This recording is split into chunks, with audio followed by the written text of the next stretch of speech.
When my oldest son was just a newborn, I used to put him to bed every night.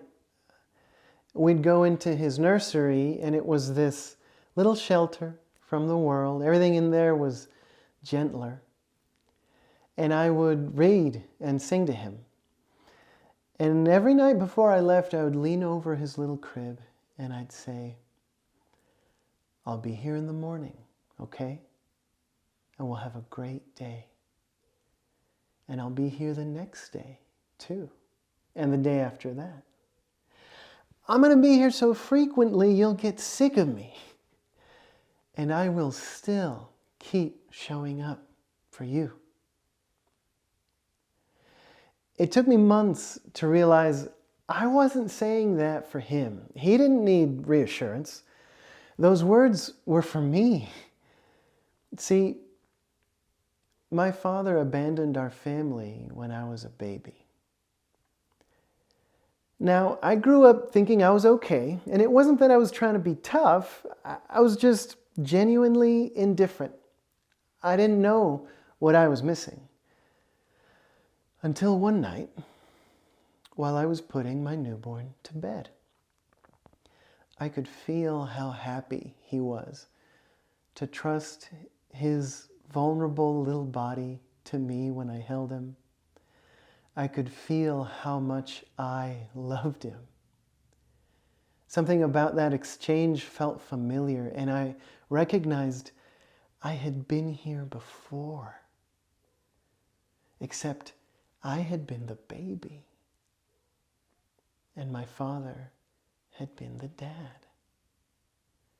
And for the first time ever, I understood exactly what he had betrayed. And it broke me. It felt like this sack of pain burst in my gut, and all the anguish that I didn't know I had in me spilled out. I cried. I ran out of the nursery and into the bedroom where my wife was sleeping, and she woke up to comfort me. I was sobbing. And I heard words come out of my mouth that I never thought I would say. "I don't understand," I kept saying.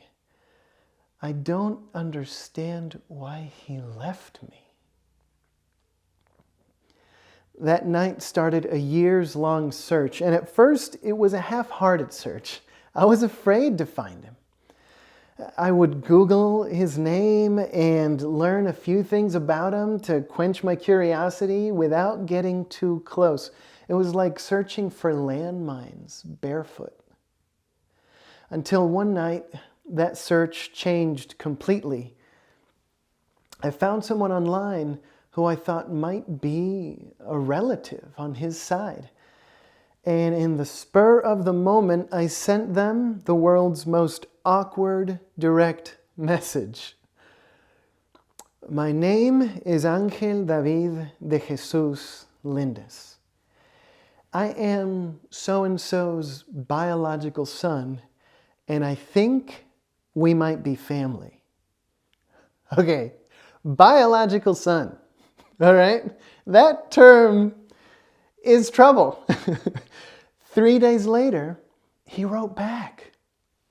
He said he was my cousin, and he gave me my father's email address. This was on a Monday. I was at work. Productivity was out the window. I spent 3 hours crafting the email that would, at 30 years old, introduce me to my father.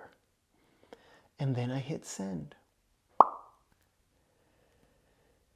He replied within 60 seconds. I was on cloud 9. I was sure this story was about to change. Everything was going to be great. He said, "I'm so glad you reached out. I'm happy to hear from you. I'm at work right now in a meeting, but tonight I will take time to write." Over the next few hours, I checked my email more often than I had my entire life. And he never wrote back. The pain I had discovered that night with my newborn deepened. And the thing is, I wasn't experiencing it like a 30-year-old man. Instead, I was experiencing it like a newly abandoned baby boy.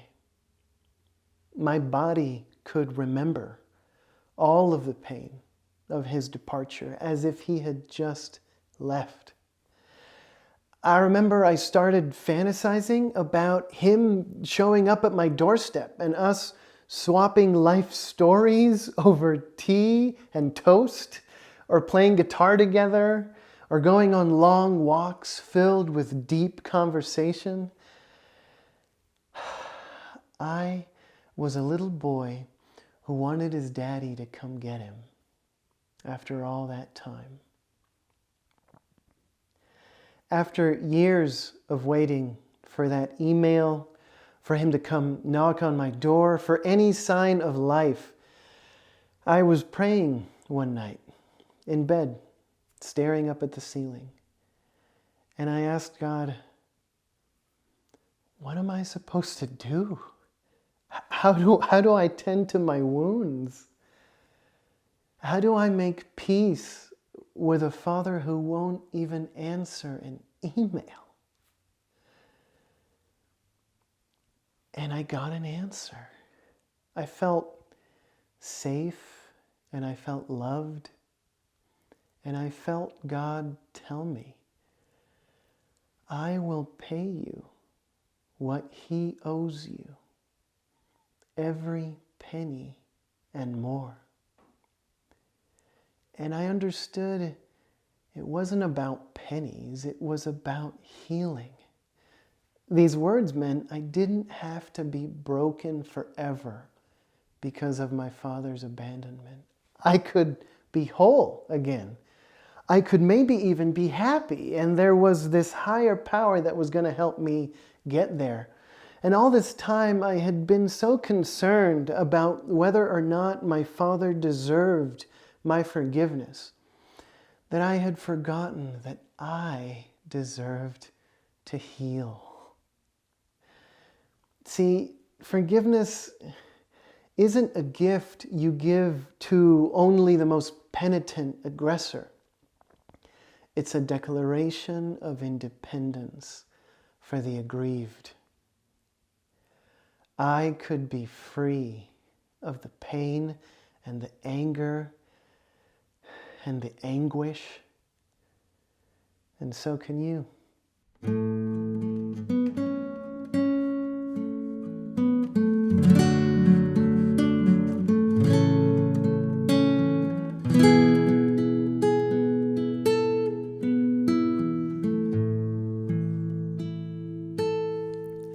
I remember the deafening roar, his weight as I crumbled, lifeless thud. I remember his teeth at my throat, his claws at my navel, the scent of blood. How do you make peace with a lion? I wanna know. How do you make peace with a lion if the pain won't go? I've been hobbling around for so long, a bundle of torn flesh and broken bones, and it's hard not to yelp with each